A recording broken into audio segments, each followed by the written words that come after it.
Hi, my friends. Hope your day is just really going well today, and we're just fine here as we journey through Scripture. Our reading for today was in Judges 20 and 21. And I don't know about you, but that's such a sad book. I was kind of glad to be finished with it.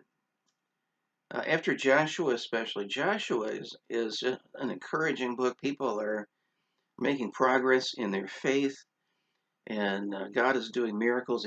He's giving them victory. Um, and then we arrive at Judges.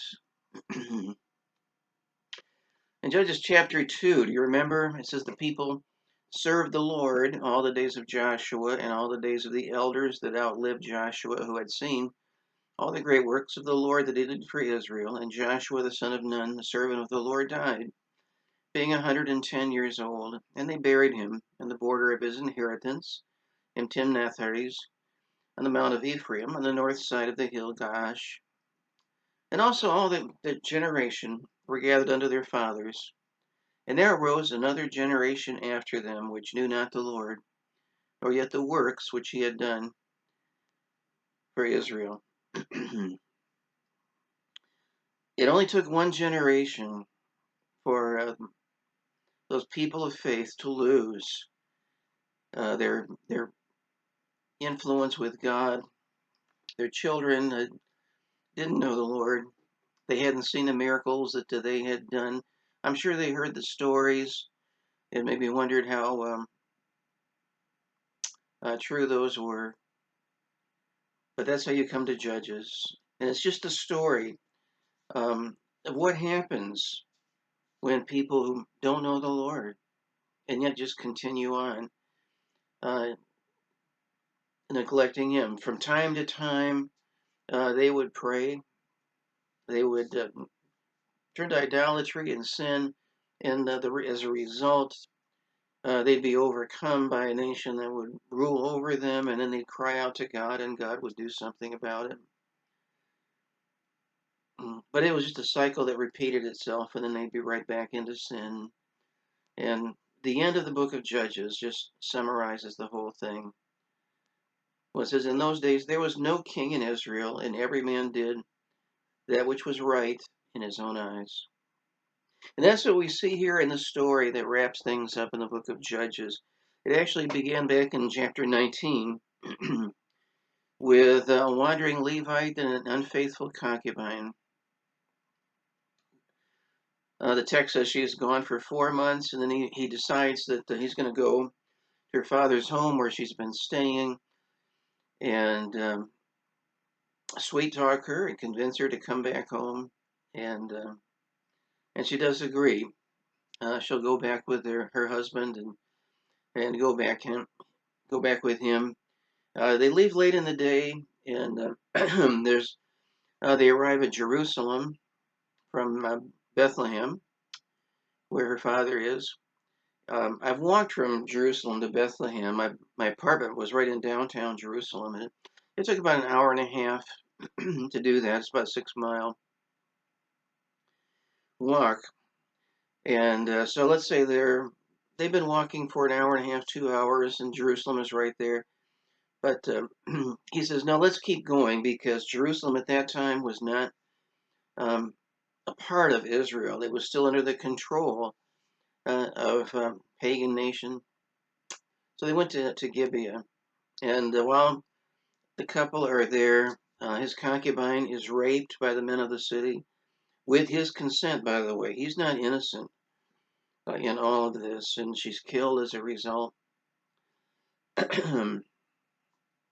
Well, that's what men do when they do what's right in their own eyes. It seemed right to rape this concubine um, until she can't survive anymore. That's what you do.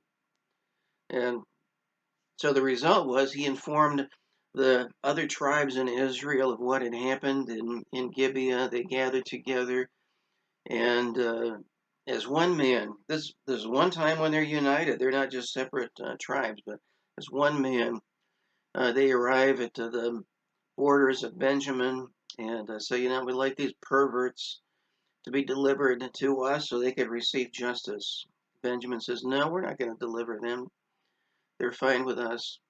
And so the result is there's another civil war, 400,000 men on one side versus 26,000 in Benjamin.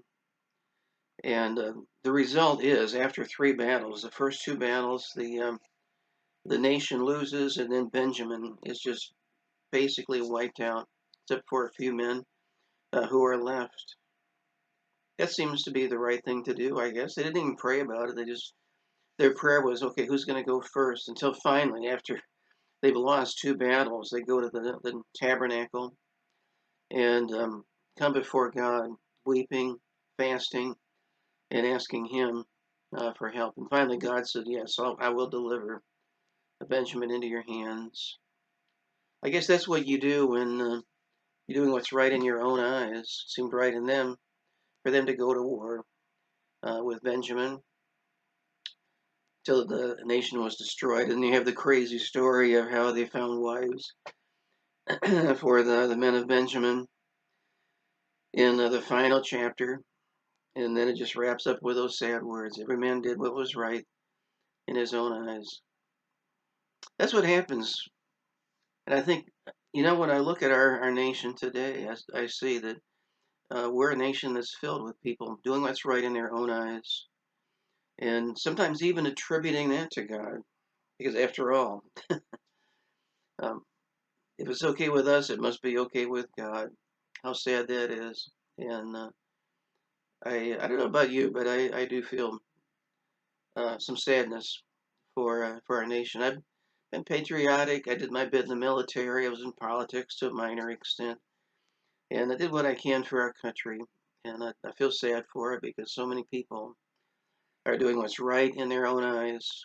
And for anybody who's listening, I would just challenge you: do it God's way. He's determined to live that way, my friends. Well, tomorrow, fortunately, we have one of the great stories of the Bible. It's the book of Ruth. Read the whole book. There's only 4 chapters, and they're very short chapters. But while you're reading, it's a wonderful story. And I'll tell you why it's so wonderful tomorrow when we get together. Have a great day, folks. I'll see you then.